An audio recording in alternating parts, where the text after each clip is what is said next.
You know, tonight we're talking about the things that we accomplished in 2017, and there's so much great work that has happened, and there's certainly some events that occurred that have driven the awards that you see here, and we'll talk a little bit about that. But there's so much great work that happens that seemingly goes unrecognized, and we understand that happens, and are deeply trying to fix the way that we more profoundly recognize our people. And sometimes we just get in a mode of where we're working and we're just doing it and we're serving this community, and it just feels like that's what our job is and that's what we do.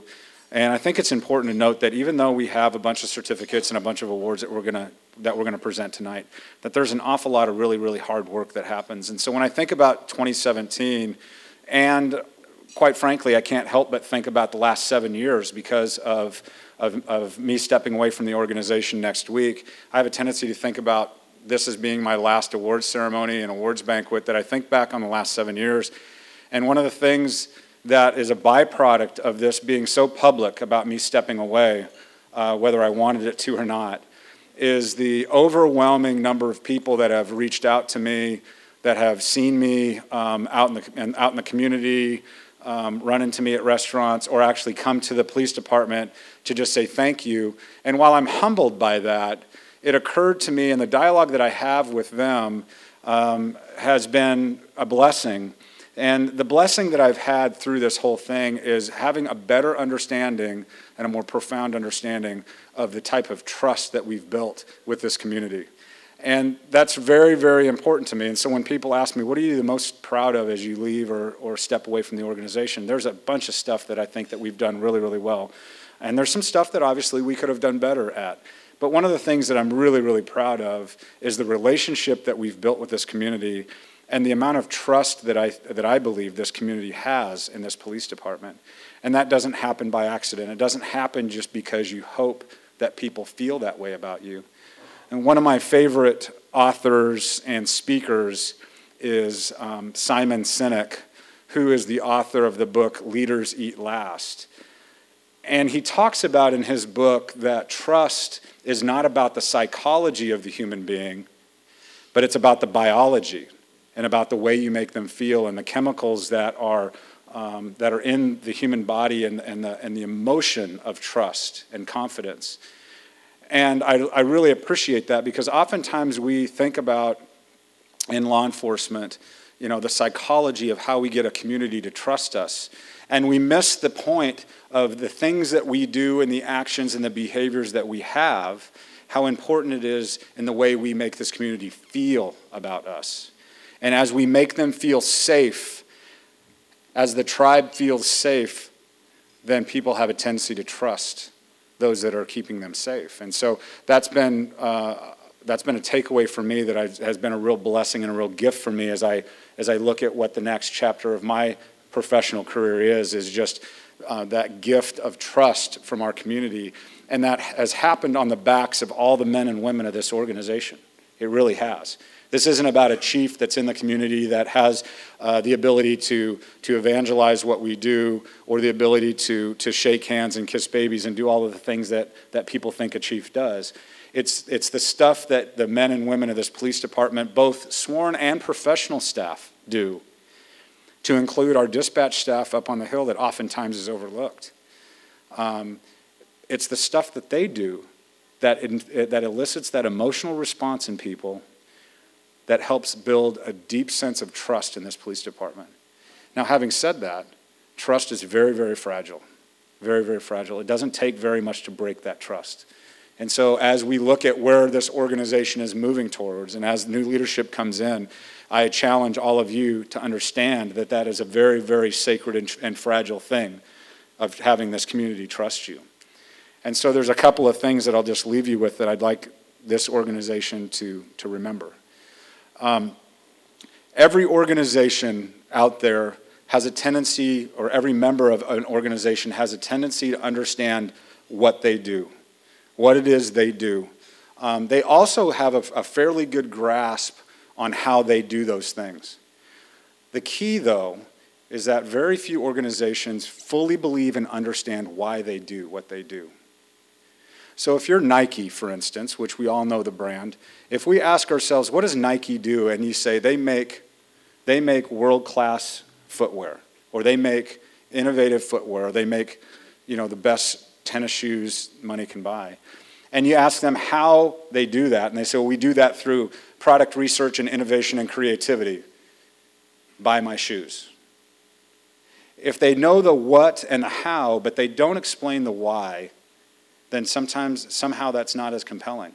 But when Nike comes at you and says, we believe, we do what we do because we believe that inside every single human being is an athlete, and we believe in you as an athlete, and oh, by the way, we have innovative products through research, and we make tennis shoes, then the emotional response that elicits in you is a sense of wanting to be aligned with that brand. And so we talk about wanting to be aligned with our brand. And so as a police department, we can easily identify what we do. We deliver a product of safety and service.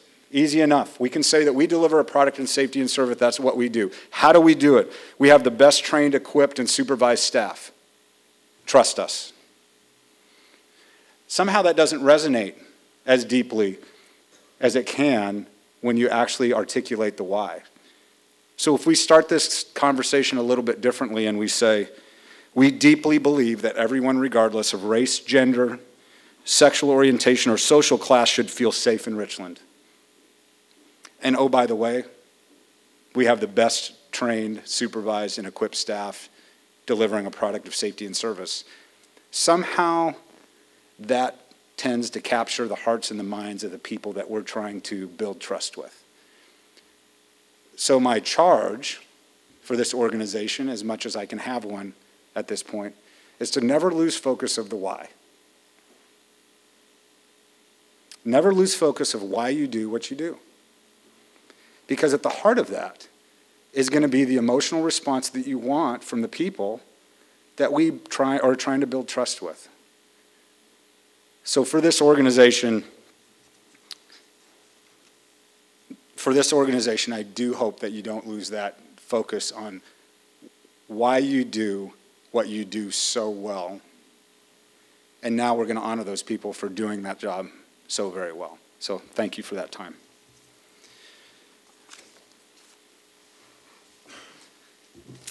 I'm going to start with the awards, and you'll notice in your program, we're just going to kind of go down the list. And I'm going to be a little bit off script on this one a little bit because we have some things that I want to read, but then I have some things I just want to talk about a little bit. So, and we've got some people that are here, and we've got some people that weren't able to join us, but I think it's important that we honor them anyway, and we recognize them for the great work that they've done.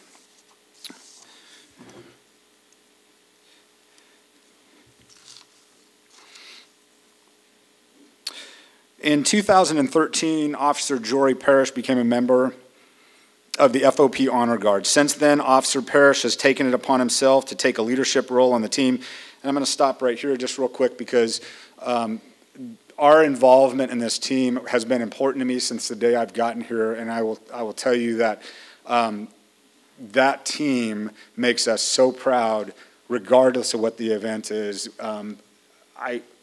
I'm a little bit biased, but I think our Richland Police Department members are a notch above all the rest, personally. Has taken upon himself to take the leadership role on the team. This includes recruitment, scheduling of events and training, and serving as a quartermaster, among other duties. Most recently, and on short notice, the FOP Honor Guard was requested to assist with a memorial in Sunnyside for a recently deceased officer from Federal Way. Even though this officer's memorial service was not local or covered by our regional FOP lodge, Jory took it upon himself to coordinate our local honor guard to assume the duties at the memorial. The impact on the deceased officer's friends and family was immediately apparent, and the honor guard's participation was a boon to all in attendance. For his continuing dedication to men, women, and families of law enforcement, Officer Jory Parrish is awarded the Richland Police Department Police Chiefs Award. So let's give him a hand, even though he's not here.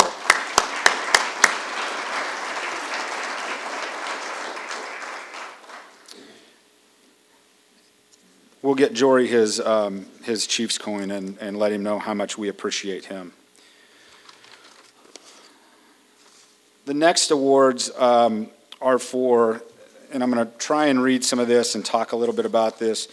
The next awards are for Officer Todd Woodhouse and Officer Rod Matheny, and they couldn't be with us here, but let me just read a couple of things about these individuals. Officer Woodhouse has exemplified tenacity and excellence while serving as a Richland Police Department training officer. In one year, Officer Woodhouse has completed multiple assignments to include all of the data and research that led to the purchase of the new Glock 9mm platform, remodeling of the armory, numerous squad shoots, and research and develop new policy changes regarding firearms. For his continued dedication to the men and women of the Richland Police Department, Officer Woodhouse is awarded the Richland Police Department's Police Chief Award. In conjunction with that, Officer Rod Matheny, for several years now, Officer Matheny has been assigned to the department's training officer position. It has been Officer Matheny's dedication to the position and passion for training that has moved the training program forward. Officer Matheny has embraced the department's mission statement regarding accepting future challenges by learning and developing new skills and techniques to provide the highest quality of service. Officer Matheny continually conducts research and develops new training programs and techniques. His dedication and passion is what drives our training to the next level. For his continued dedication to the men and women of the Richland Police Department, Officer Matheny is awarded the Richland Police Department's Police Chief Award. Let's give them both a hand.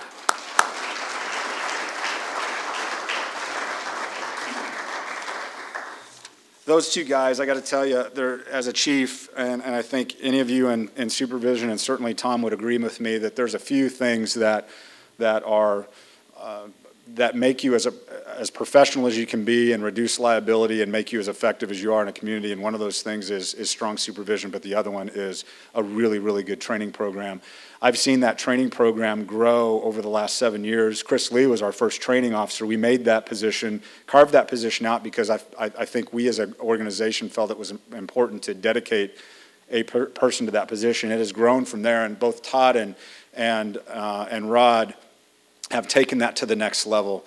I see squad trainings and in-service trainings being run better than they ever have before, very little downtime, and some very, very robust agendas and curriculums. And I think it's just really exciting to see what you guys are doing with training and where you're going to go with training. And so those guys have done a fantastic job. So I'm happy to give them the Police Chiefs Award for their efforts.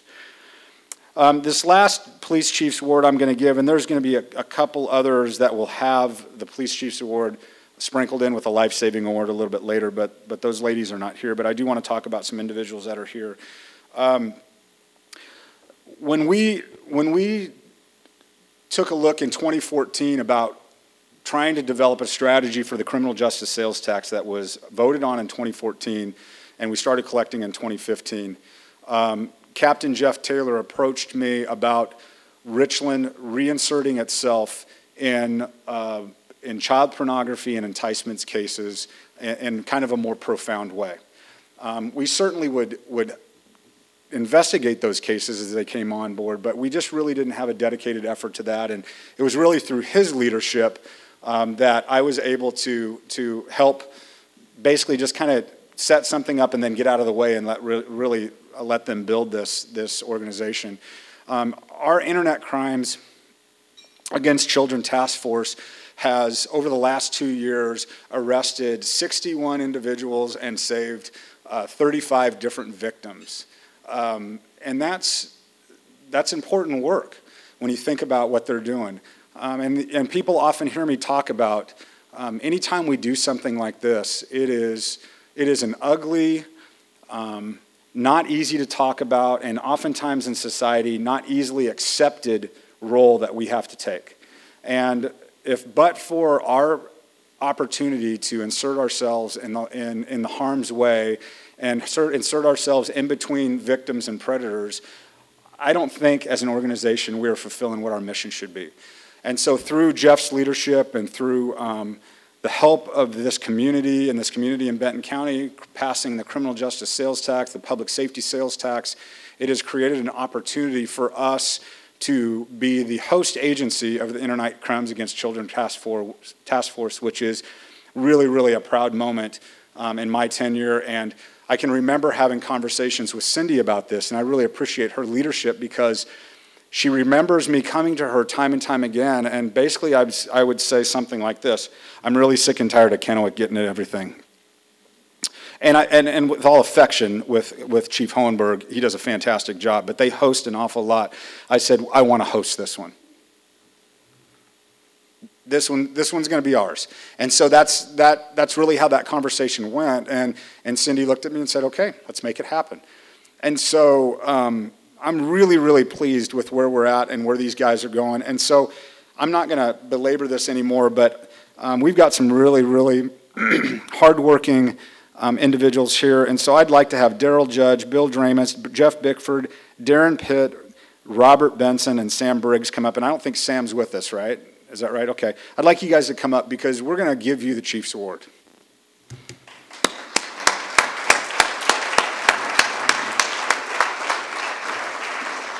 So again, you know, thanks to you guys, and I just encourage you. I know that we've got some commitments from Benton County to join the team. Daryl does a great job supervising this team. I can't stress enough the content that we ask them to view every single day is the type of stuff that you would not want anybody to look at. But it's one of those things when we talk about making sacrifices for our community, you know, it's kind of strange, right? I mean, in what we do, we sacrifice ourselves for the betterment of the community. And oftentimes in business, we sacrifice other people for the betterment of the organization, and you get bonuses for it. And so that seems a little bit strange that we would celebrate the sacrifices of others. But in this case, we sacrifice ourselves, and I want you to know how much we appreciate the work that you're doing, guys. Thanks, Chief.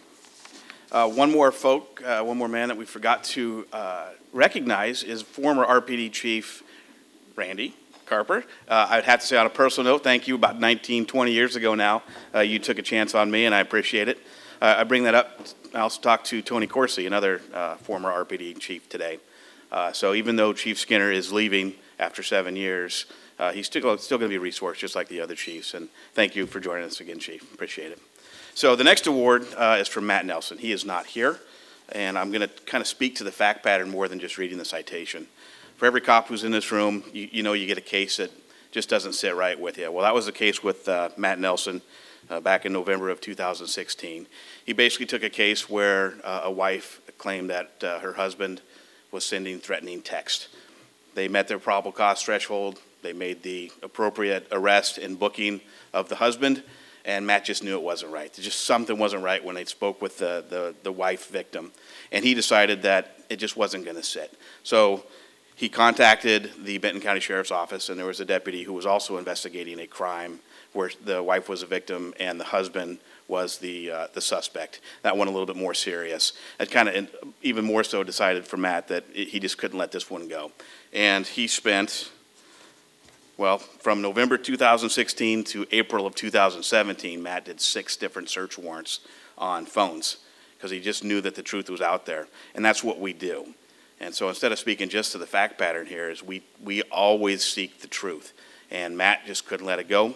And after coordinating with the prosecutor's office, they decided that there would be no charges against the male and that it was completely fabricated. As it turned out, the wife had bought a burner phone, and had made up an entire series of text messages.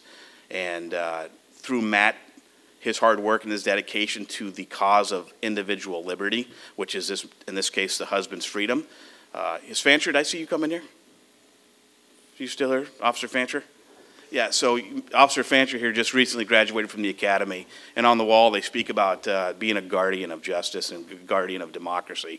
That's what Sue Rohr is talking about when she says being a guardian. It isn't just doing how, as the chief said, how to do the job. It's why we do the job. And on this one, Matt Nelson absolutely nailed it. And the why was he wanted to find the truth. And so his tenacity and his discernment in this case, he was able to prove a criminal suspect whom we had arrested as wrongly accused. And these are the kind of cases that we don't hear very often because we just show up, we arrest somebody, we throw them into jail, and that's the end of it. That's not the case for Matt, and this is the charge of all of us going forward, is to dig as deep as we possibly can, especially in the age of electronics. So Matt isn't here, but for Matt's efforts in this case specifically, he is awarded an achievement award. So let's give Matt a howdy doody. So along the same lines of what Lieutenant Smith was talking about, this next award is the Achievement Award for Officer Jeff Muai. And he cannot be here tonight, but Mrs. Muai is here tonight to receive the award on his behalf. So thank you for being here. I'm going to read through the citation a little bit, and along what Lieutenant Smith was saying, this case in particular was a very in-depth case and very lengthy. It took several months for Jeff to work through this entire process. So I'll go ahead and read this citation here. At the beginning of February of 2017, Officer Muai was assigned a possible harassment case in which a 14-year-old boy was being harassed by a suspect that had sold him marijuana and wanted payment. The suspect was sending text messages to the victim that were threatening in nature. Through Officer Muai's investigation, he determined the suspect was a 32-year-old male who had been communicating with the victim about selling drugs for him and their sexual relationship. Officer Muai obtained and executed a search warrant at the suspect's residence. The RPD Street Crimes Unit served the search warrant and in the process encountered the male suspect had tried to hide his cellular phone as the team was entering the residence. Officer Muai later interviewed the suspect, who disclosed he had been downloading child pornography at the time the Street Crimes Unit was serving the warrant. And it's through those efforts, through his interview process and things like that, and his tenacity to continue moving forward with the process and keep digging and trying to find more information is what revealed the latter part of the incident. Subsequently, RPD detectives, Street Crimes Unit, and patrol assets, along with Kennewick Police Department detectives, served a search warrant at a residence in South Richland. During the service of this warrant, they found a child being assaulted in progress. It's not easy to read, so if you can imagine. At the time of the warrant was being served, the suspect was arrested and multiple items of evidence was seized, including phones, computers, and the investigation continued for several months while detectives identified multiple victims and suspects. And this all began with Officer Muai's tenacity to move forward. And for his efforts, he is awarded the Achievement Award.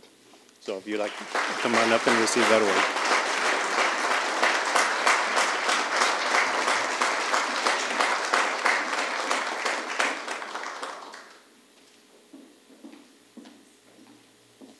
Well, we tried to split that one up.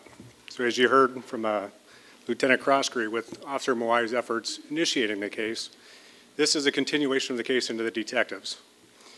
This case was originally started with a narcotics threats case, arrest by the Richland Police Department.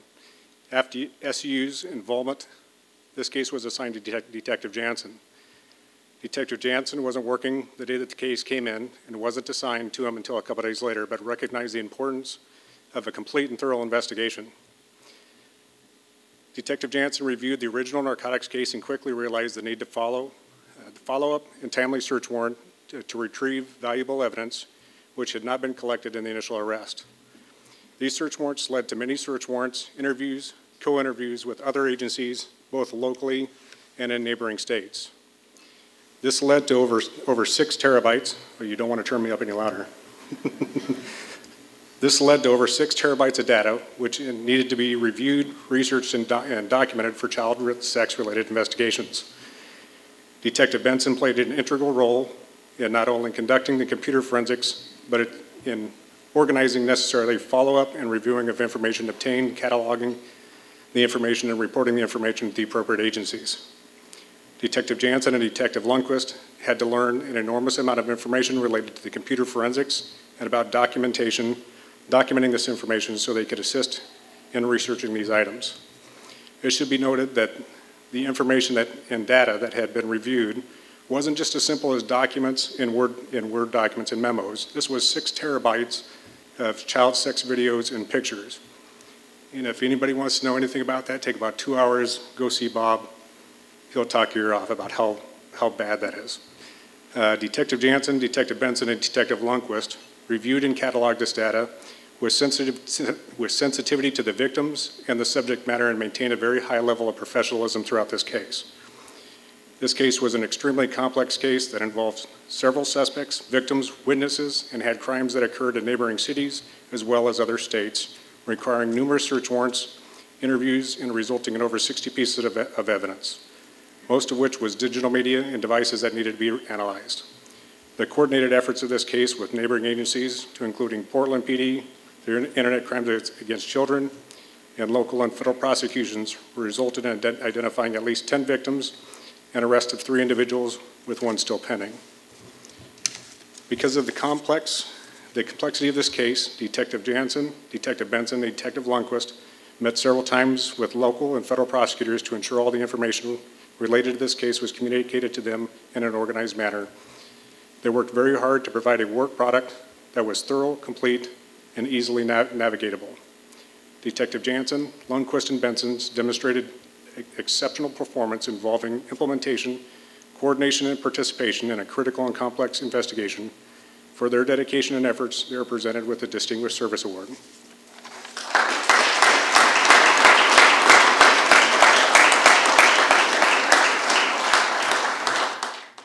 So I'm going to read 2 citations for the Distinguished Service Award, and these both involve multiple people. So these 2 awards really illustrate the dangers that we expose our police officers to and some of the things that they have to deal with out there day in and day out. So we really appreciate the fact that they are out there serving our community and putting themselves in harm's way for us. On November 1st, 2017, Officer Clary and Raby responded to a disturbance call involving a male acting oddly and threatening violence to members of the community. Officer Clary arrived and attempted to de-escalate the male while waiting for Officer Raby. The male appeared to be in a state of excited delirium and remained highly agitated and uncooperative. The confrontation turned violent when the officers attempted to arrest the male, and a 3-minute fight ensued. When the suspect attempted to access a can of pepper spray from his belt, both officers delivered multiple fist and knee strikes to the male, who was also armed with a utility knife. On at least 2 occasions during the violent struggle, the suspect tried to access a weapon on Officer Raby's duty belt. During the fight, the male's left elbow became dislocated, yet he continued to actively resist. For their coordinated response to a violent, aggressive suspect, their refusal to do anything but win this violent encounter, and for a demonstrated level of professionalism and courage, Officer Clary and Officer Raby are awarded the Richland Police Department Distinguished Service Award.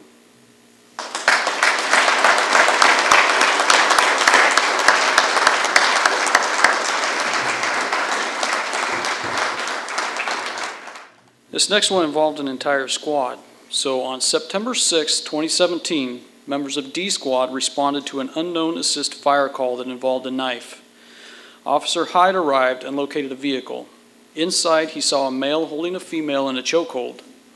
The male was non-responsive to communication efforts and appeared to be experiencing an unknown mental health crisis. The female looked terrified and helpless. Given the immediate physical threat to the female, the possibility of weapon involvement, the erratic and angry suspect, Officer Hyde immediately recognized the severity of the call and the real possibility of imminent peril to the female victim. Sergeant Whitby and Officers Crouch, Buster, and Lawrence arrived, and a hasty rescue plan was formulated to rescue the victim and to secure the agitated and angry suspect. In a coordinated and deliberate series of acts, Sergeant Whitby continued to try and gain voluntary compliance through verbal communication.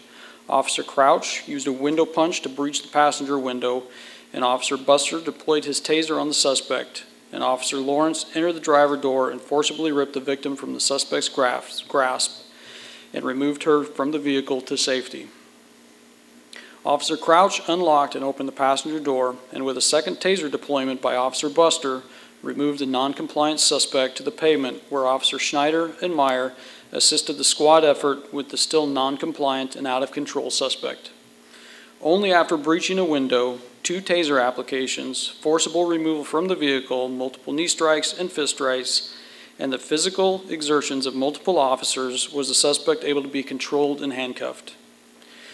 For their recognition of the severity of the events, their dedication to the safety of the female victim, for their willingness to place themselves in harm's way, and for the coordinated and effective plan to resolve this tense and dangerous event, Sergeant Whidbey and Officers Schneider, Hyde, Buster, Meyer, and Crouch are awarded the Richland Police Department Distinguished Service Award.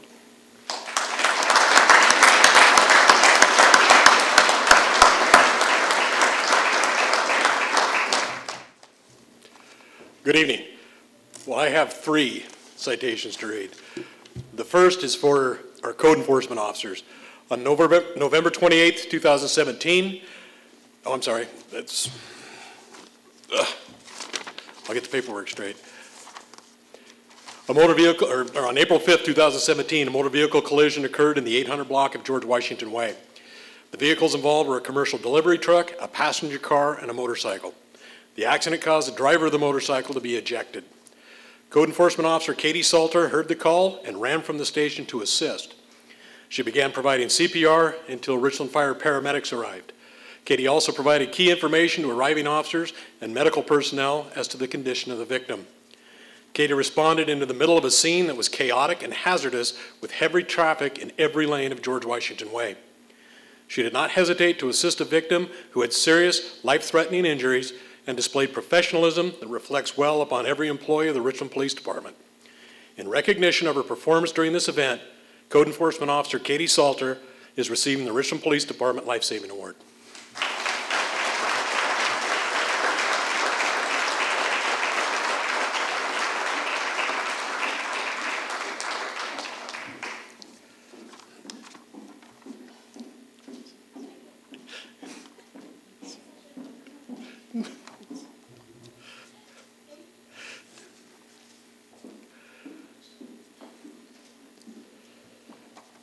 During the same incident, Code Enforcement Officers Lindsay Blanchard and Stephanie Dorco also responded from their position at the station.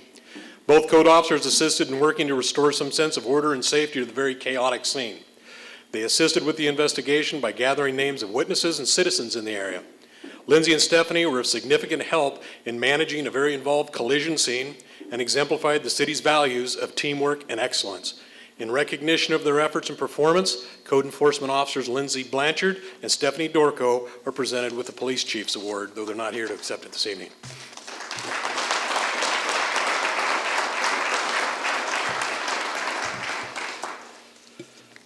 The next is for a citation for Sergeant Alan Jenkins.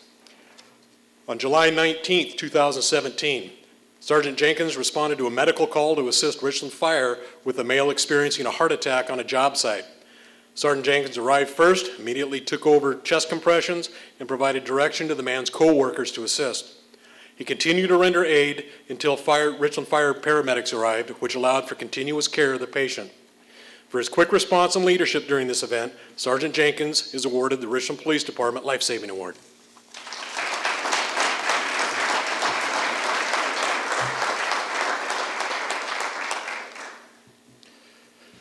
Then on November 28th, 2017, Officer Hessler and Officer Gilbert responded to a submerged vehicle in the Columbia River that had a female trapped inside.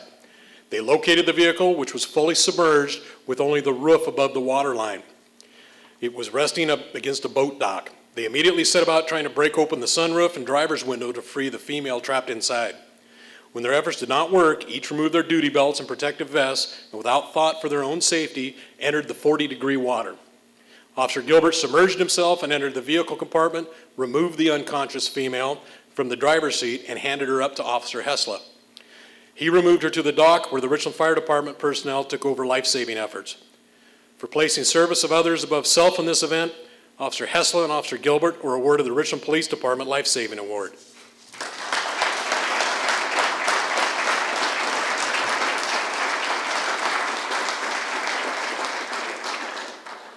And then Sergeant Jenkins also added a little bit more, not part of the official citation, but he says, as a supervisor, it's even more apparent how fortunate we are as an agency to have the quality of officers that we do. These two officers he's going to speak about are the example of those excellent qualities that we have here, and I couldn't concur more with Sergeant Jenkins' assessment. So. Chief didn't know about this part of the program, so I had to jump in here. So he, in fact, I guess it was last Monday, Phil Lemley came up and asked if we were recognizing you, and I happened to be standing right there, so I found it kind of appropriate that what he told Phil was that, no, this is about the guys, this isn't about me. So, but we as a command staff felt it was important to at least recognize the chief and kind of talk about some of the things that he has accomplished here in the last 7 years. And we are going to have another ceremony next Thursday, which you're all welcome to come to at 2 o'clock in the Richland Library Room. So, excuse me. Yeah, I am not the public speaker that Chief Skinner is, as you can tell. So he has a gift that I admire because he can get up and he can just wow a room, and I wish I could do that, but I can't. So you'll have to bear with me. Chief Skinner got here, I believe it was May 30th, somewhere around there, 2011. And within a week, well, it wasn't even a full week, I don't believe, June 5th, we had an officer-involved shooting involving 4 of our officers. If you can imagine a new chief arriving at a police department and immediately being met with that, it was trial by fire for him, and I was very impressed, and I knew we were going to be okay after that incident, just with the calm manner in which he approached that.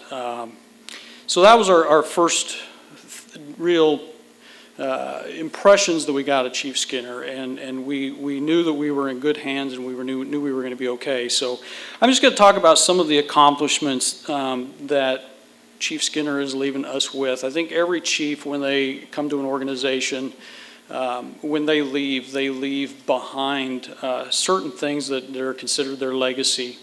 And I just kind of threw these together, so I'm sure that I've missed some along the way, but I just wanted to mention a few things that I think will be lasting and will remain here long after Chief Skinner is gone.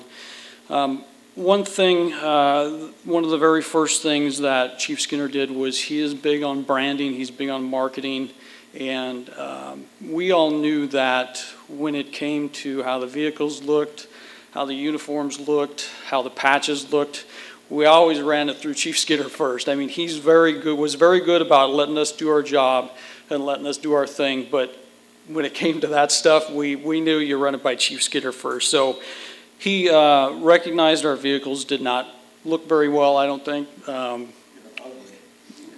Ugly. So he redesigned our vehicles. We now have, I think, probably the best looking vehicles in the Tri-Cities. Maybe I'm biased, I don't know. He redesigned our patches, brought them up to date. He kept the traditional kind of look of the patch, but I think he made it more up to date and more contemporary. He rebranded our traffic safety unit. It was called the UPAC unit before. He rebranded as the traffic safety unit, and also our PAC team was rebranded as the street crimes unit.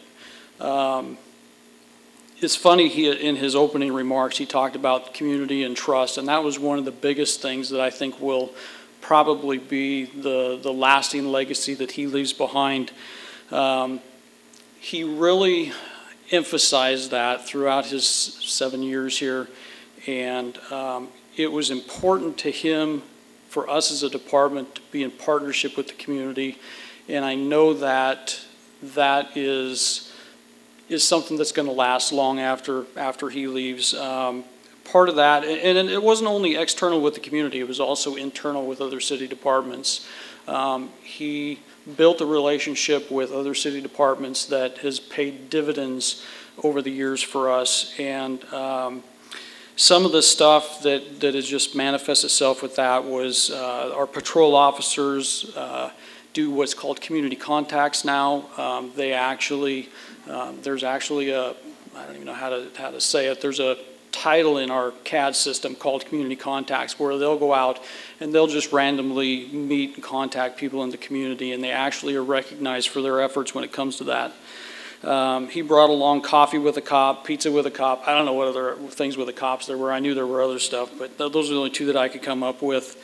National Night Out was under his tenure, and the Police Foundation as well. That was something that he felt strongly about, and we started talking about that probably 3 or 4 years ago, and it is a hard and long process to get something like that going. So, but he pushed and pushed, and we got there. So. Additionally, he's a strong believer in leveraging technology to make the job easier and better for the guys, the patrol officers out there. So he was instrumental in bringing the Richland Shield, which is a computer-based program that ties our businesses and members of the community together. Smart Force, which our patrol officers use on a daily basis. And that's an internal mechanism that we use to pass information from one shift to another and one work group to another. Stratified policing, so that's all things that technology-wise he has had an impact on for us. He's a very strong believer in the employees and taking care of his employees, and we heard that on a regular basis. He was very much a champion of the people who worked for him, and would regularly emphasize that to the members of the command staff. Some of the things that he accomplished in regards to that specifically, the RPD on-duty workout program, the strong relationship he built with the RPD Guild, and also the awards banquet, which we're all enjoying tonight. So we didn't do the awards banquet prior to Chief Skinner getting here. Some other accomplishments were the reorganization of the police department. He recognized a shortfall we had in our upper command. When he arrived, we had 3 captains, and then it went down to the sergeant's level, who was the first level supervision. Captain Wayner retired, and he took that opportunity to take on a major reorganization effort, which frankly, Captain Cobb and I really didn't give him much hope of accomplishing. But in true Chief Skinner manner, he was able to break the department into 2 divisions and hire 3 lieutenants to help us with that workload, which has been a godsend for me. So from me, thank you, Chief Skinner, for that, because I have a lieutenant now who I can delegate to. So yeah, absolutely. In addition to that, and further down the road, he's also created 2 patrol investigator positions, which is kind of a go-between between our patrol division and our detective division. There's a lot of cases that kind of fall in that middle ground that we found a lot of our patrol officers were getting bogged down working these cases and not being able to be as proactive and go out there and hunt the bad guys as we wanted. So he recognized that, created 2 patrol investigator positions, and they're currently Officer Hayter and Officer McCauley are both here tonight, and so we appreciate that. Created an economics officer's position. Again, going back to that thing he talks about over and over about his partnership with the community, the economics officer position is a position that solely is there for our businesses. Our businesses are in our community to work retail theft and to be a partner with those businesses and to be a face where they can actually know who they deal with on a day-to-day basis and reach out to them. And that officer, Officer Swanson, I believe, is here tonight as well, and he's had a huge impact for us, and it's just been a great vision and a great thing that's happened. For that, we just wanted to say thank you, and we did want to recognize you tonight. And again, we'll recognize you again next Thursday. If anybody is available to come by, it'll be at the library gallery room at 2 o'clock. So we do have a plaque for you.